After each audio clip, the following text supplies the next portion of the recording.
சாந்தி. தேதி 16/3/2025. இன்றைய அவ்யக்த முரளியின் முக்கிய கருத்துக்கள். ரிவைஸ் தேதி 5/3/2004, மதுபன்.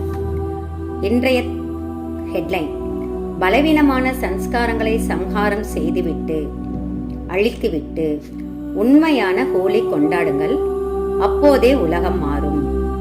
இன்று பாப்தாதா தனது நாலாபுறமும் உள்ள ராஜா குழந்தைகளை பார்த்து கொண்டு இருக்கின்றார். இந்த பரமாத்மா அன்பு கோடியில் ஒரு சில சிரேஷ்ட ஆத்மாக்களாகிய உங்களுக்கே பிராப்தம் ஆகின்றது.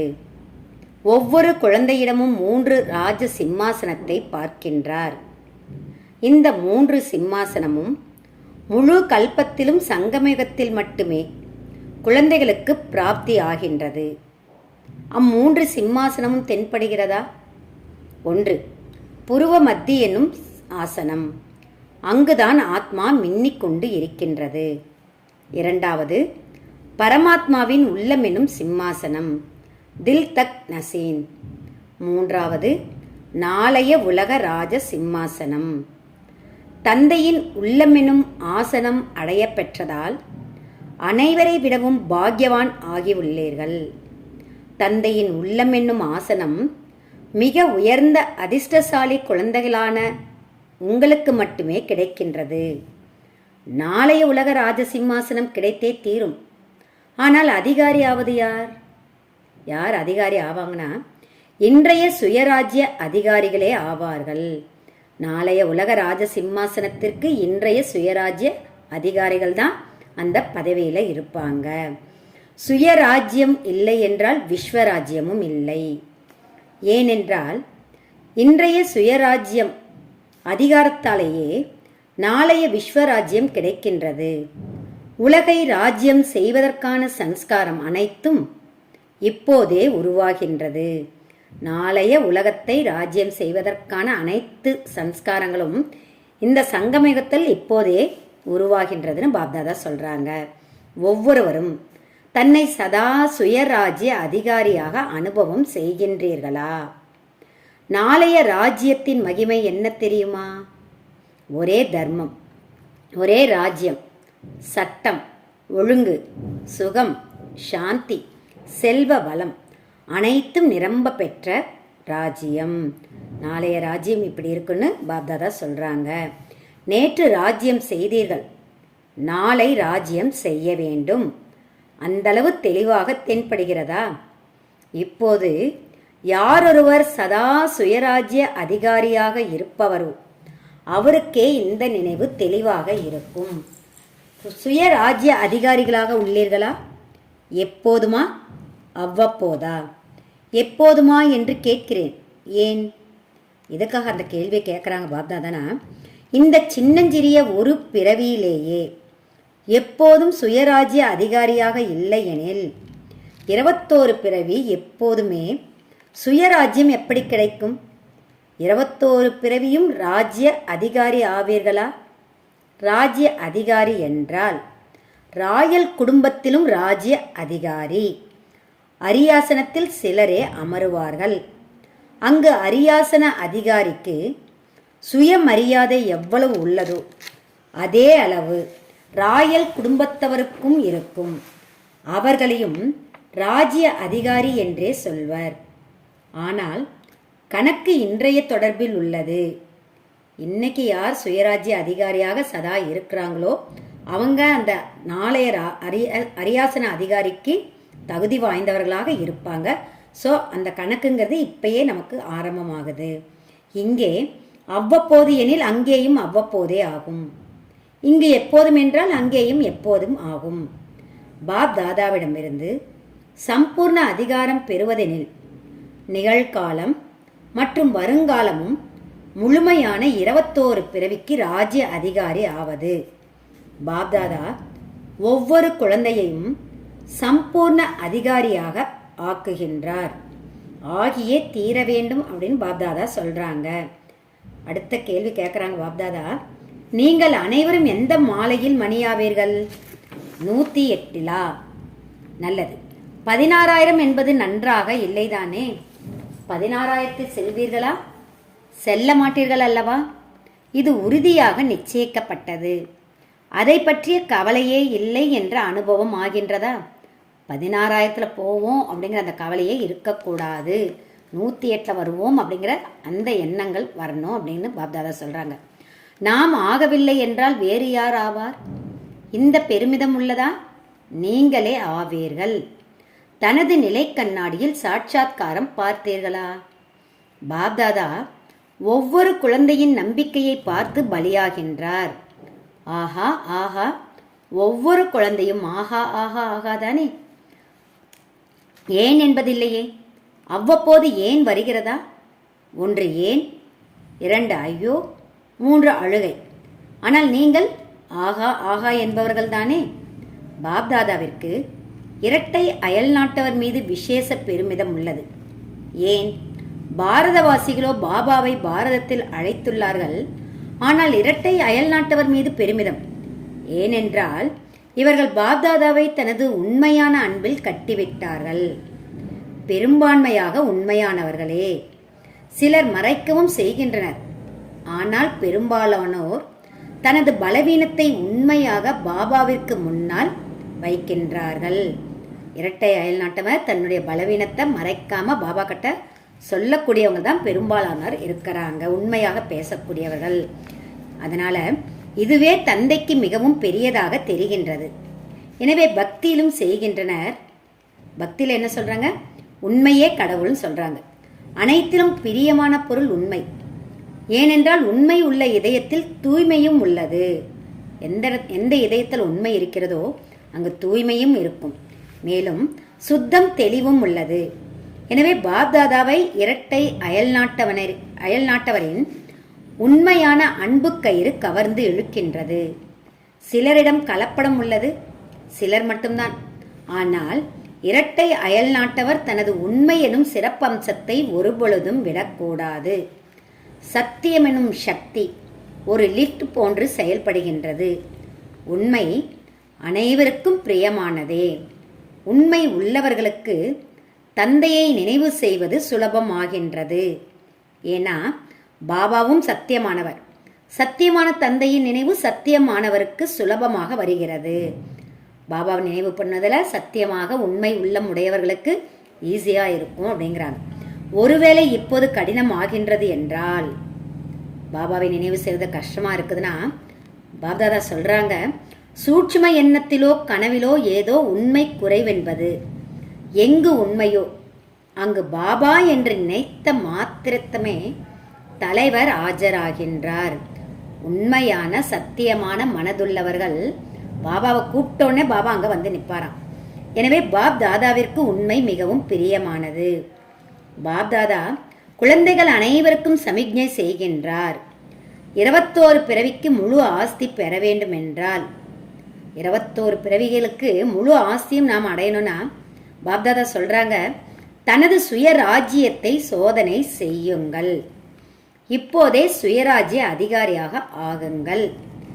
எந்த அளவிற்கு ஆவீர்களோ அந்த அளவிற்கு அதிகாரம் பெறுவீர்கள். சோதனை செய்யுங்கள். ஒரு ராஜ்யம் என பாடப்பட்டுள்ளது. ஒரே ராஜ்யம் இருக்கும், 2 அல்ல. நிகழ்காலத்தில் சுயராஜ்ய மனோநிலையில் சதா ஒரே ராஜ்யம் உள்ளதா? எப்போதேனும் மாயா ராஜ்யம் செய்யும் என்றால் அடிமை ராஜ்யமா அது சுயராஜ்யம் சொல்லுவீங்களான்னு கேட்குறாங்க. உங்களை மாயா ராஜ்யம் பண்ணுச்சுன்னா அது அடிமை ராஜ்யம், சுயராஜ்யம் கிடையாதுங்கிறது பாப்தாதா புரிய வைக்கிறாங்க. சில சமயம் மாயையின் ராஜ்யம், சில சமயம் சுயராஜ்யமா? அப்படி என்றால் முழுமையான ஆஸ்தி கிடைத்து கொண்டிருக்கிறது, கிடைத்து விடவில்லை, கிடைத்து கொண்டே இருக்கின்றது. சதா ஒரு ராஜ்யமா என்பதனை சோதனை செய்ய வேண்டும். ஏன்னா ஒரு தர்மம், அந்த தர்மத்துக்கு என்ன அர்த்தம் கொடுக்கிறாருன்னா, தர்மம் என்பது தாரணைங்கிறார். அப்ப முக்கியமான தாரணை என்ன? தூய்மை. ஆக ஒரு தர்மம் நினைவிலும் கனவிலும் தூய்மை உள்ளதா? அந்த தூய்மை என்பது கனவிலும் தூய்மை இருக்கணும், நினைவிலும் தூய்மை இருக்க வேண்டும்ங்கிறார். மாறாக நினைவிலும் கனவிலும் தூய்மை இன்மை இருந்தால் நிழலே ஆனாலும் என்ன சொல்வது? ஒரு தர்மமா? முழுமையான தூய்மையாக உள்ளேனா அப்படின்னு சோதனை செய்ய சொல்றாங்க. எதுக்காக இந்த செக்கிங் பண்ண சொல்கிறாருன்னு பாப்தாதா சொல்கிறாங்க, நேரம் மிக வேகமாக செல்கின்றது. நேரம் வேகமாக செல்லும் பொழுது நீங்கள் மெதுவாக இருந்தால் தக்க சமயத்தில் சென்றடைய முடியாதல்லவா? எனவே மீண்டும் மீண்டும் செக் பண்ணுங்க. ஒரு ராஜ்யம் இருக்குதா, ஒரு தர்மம் இருக்குதா, சட்டம் ஒழுங்கு இருக்கின்றதா, மாயா தன்னுடைய கட்டளையை பிறப்பிக்கின்றதா அப்படிங்கிறத செக் பண்ணுங்க. பரமாத்மாவின் குழந்தைகள் ஸ்ரீமத்தின் சட்டம் ஒழுங்கின் வழி நடப்பவர்கள். பரமாத்மாவுடைய குழந்தைகள் பரமாத்மா கொடுத்திருக்கக்கூடிய அந்த ஸ்ரீமத்துக்கு, அந்த சட்டத்திற்கு ஒழுங்குக்கு கட்டுப்பட்டு நடக்கக்கூடியவர்கள், மாயையின் வழியில் நடக்கக்கூடியவர்கள் அல்ல அப்படிங்கிறார். அதனால செக் பண்ணுங்க. நாளைய சம்ஸ்காரம் இப்போதே தென்பட வேண்டும். சத்தியுகத்தினுடைய சம்ஸ்காரம் இப்பயே சங்கமயுகத்திலே காணப்பட வேண்டும்ங்கிறார். ஏனென்றால் இப்போதே சம்ஸ்காரம் நிரம்ப வேண்டும், அங்கு அல்ல இங்கேயே நிரம்ப வேண்டும். சுகம் உள்ளதா, சாந்தி உள்ளதா, செல்வம் உள்ளதா? இப்போதைய சாதனங்களின் ஆதாரத்தில் சுகம் இல்லையா? அத்தீந்திரிய சுகம் உள்ளதா? சாதனம் இந்திரியங்கள் ஆதாரத்தில் உள்ளதா? அத்தீந்திரிய சுகம் சாதனங்களின் ஆதாரம் அல்ல. சாதனங்கள்ங்கிறது இந்திரியங்களுடைய ஆதாரத்தில் இருக்குது. ஆனால் அத்தீந்திரிய சுகம் என்பது அந்த சாதனங்களை ஆதாரமாக அனுபவிக்கக்கூடியது அல்ல. இடைவிடாத அமைதி உள்ளதா? துண்டிக்கப்படுவதில்லையே. ஏனென்றால் சத்யுக ராஜ்யத்தின் மகிமை என்ன அப்படிங்கிறது விளக்கத்தை கொடுக்கின்றார். குணம், சக்திகள், ஞானம் என்னும் செல்வம் இருப்பதன் அடையாளமும் என்ன? நிலையான உறுதியான அமைதி, அதில் முழுமை இருக்குதா? ஒருவேளை செல்வத்தில் முழுமை என்றால் அதன் அடையாளம் என்ன? செல்வத்தில் முழுமையாக இருக்கிறோம்னா அதன் அடையாளம் என்னன்னா திருப்தி. அனைத்து பிராப்தியின் ஆதாரம் திருப்தி.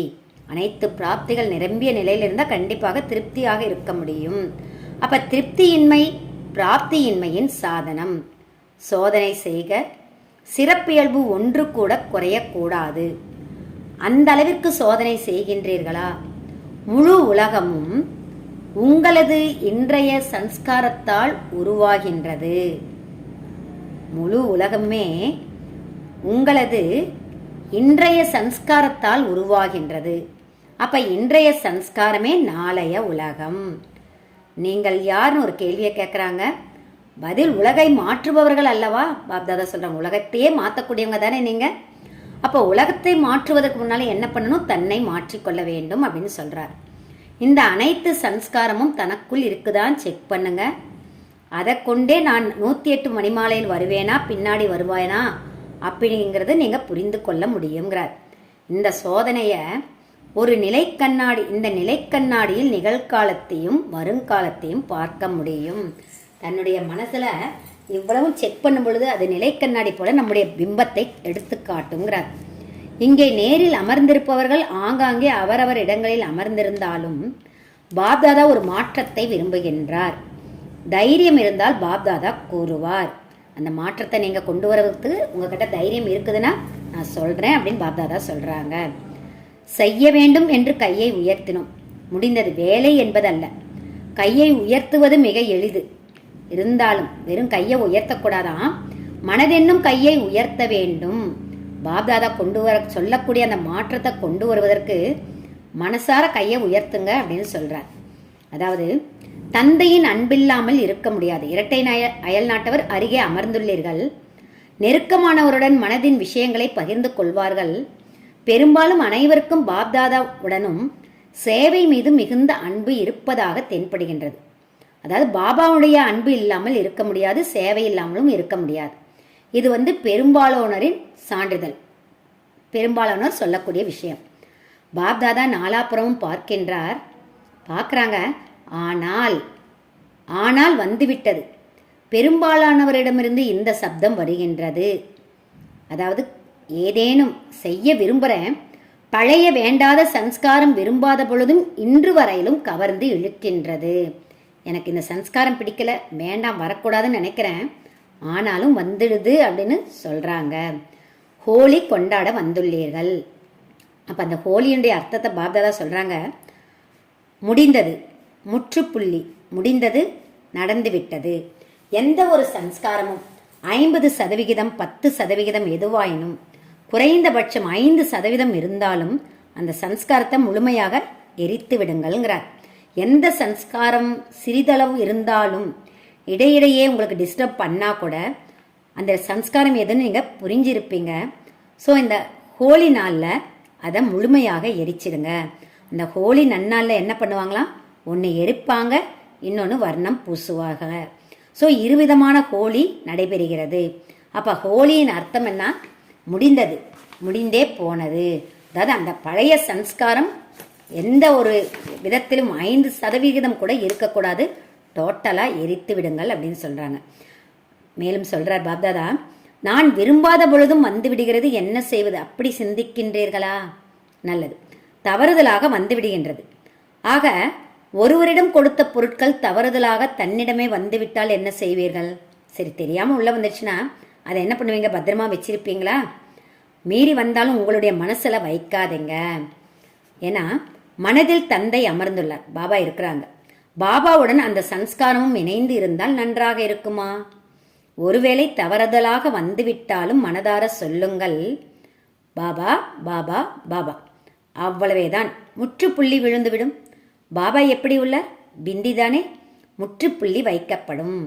மனமு வந்து கூறினால், மற்றபடி தேவைக்காக நினைவு செய்தால், பாபா எடுத்துக்கொள்ளுங்கள் எடுத்துக்கொள்ளுங்கள் என்றால், தன்னிடமே வைத்துக்கொண்டு எடுத்துக்கொள்ளுங்கள் என்றால் எப்படி எடுத்துக்கொள்வது? உங்களுடைய பொருளை எப்படி எடுப்பது? முதலில் அந்த பொருளை தனதென்று நினைக்காதீர்கள். அந்த சன்ஸ்காரத்தை என்னுடைய இயல்பான சன்ஸ்காரங்கிறது கொண்டு வராதீங்க. உறுதியான எண்ணம் வைப்பவர்கள் நீங்கள். அடிக்கடி நீக்கினால் நீங்கிவிடும், உள்ளே வைக்காதீர்கள். என்ன செய்வது, எப்படி செய்வது, நீங்குவதில்லையே, இப்படியெல்லாம் சொல்லாதீங்க, நீக்கியே ஆக வேண்டும். ஏன் இதெல்லாம் சொல்கிறாருன்னா, எதற்காகனா, ஒருபுறம் அட்வான்ஸ் பார்ட்டினர் பாப்தாதாவிடம் எதுவரை எதுவரை எதுவரை என கேட்டுக்கொண்டே இருக்கின்றார்கள். மற்றொன்று, இயற்கையும் பாபாவிடம் இப்போது மாற்றம் செய்யலாமா என கேட்கின்றது. பிரம்மா பாபாவும் எப்போது பரந்தாமத்தின் கதவை திறப்பீர்கள் என கேட்கின்றார். உடன் செல்ல வேண்டும் தானே, இருந்து விடுவதில்லையே, உடன் செல்வோம் அல்லவா, சேர்ந்தே கதவை திறப்போம். சாவி பிரம்மா பாபாவிடம் இருந்தாலும் உடன் இருப்போம் அல்லவா. இப்போது இந்த மாற்றம் செய்யுங்கள், கொண்டு வந்தே தீருவோம் என்பது மட்டும் அல்ல, எனது பொருளே அல்ல பிறருடையது. அந்த தேவையற்ற வீணான சன்ஸ்காரங்கள், நம்மை தொல்லை தரக்கூடிய பழைய சன்ஸ்காரங்கள் என்னுடையது அல்ல, அது ராவணனுடைய பொருள் என்று புரிந்து அதை டோட்டலாக கிளியர் பண்ணுங்க, அழித்து விடுங்கள்னு சொல்கிறார். உங்களுடைய மகிமை கருணை உள்ளவர், நீங்கள் கருணை உள்ளம் கொண்ட தேவி தேவதைகள். சன்ஸ்காரத்தை மாற்றினால் உலகம் மாறும், சன்ஸ்காரம் மாறாதவரையில் இந்த உலகம் மாறாது. திருஷ்டியால் சிருஷ்டி மாறுகின்றது. ஆகவே இன்றைய திருஷ்டியால் சிருஷ்டி மாறியே ஆக வேண்டும். ஏனென்றால் பரிபூரணம் கிடைத்த பிராப்திகள் அனைத்தும் நீண்ட கால பயிற்சி செய்ய வேண்டும். சமயத்தில் செய்துவிடுவோம் என்று இருந்திடக்கூடாது. நீண்ட கால ராஜ்ய பாக்கியம் வேண்டுமென்றால் பரிபூர்ணத்தன்மையும் நீண்ட காலம் வேண்டும். நல்லது.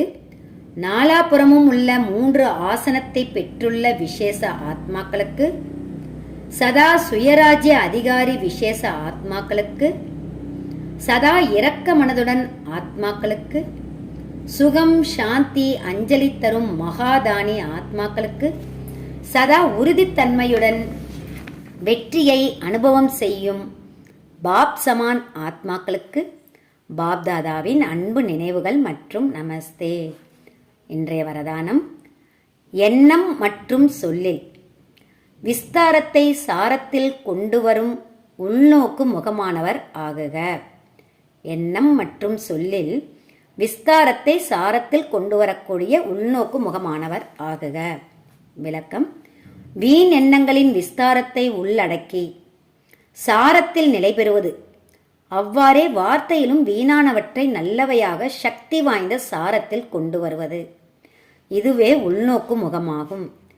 இத்தகைய உள்நோக்கு முகமான குழந்தைகளே அமைதி சக்தி மூலமாக அலைந்து கொண்டிருக்கும் ஆத்மாக்களுக்கு சரியான இலக்கை காண்பிக்க முடியும். இந்த அமைதி சக்தி அநேக விதமான ஆன்மீக வர்ண ஜாலங்களை காண்பிக்கும்.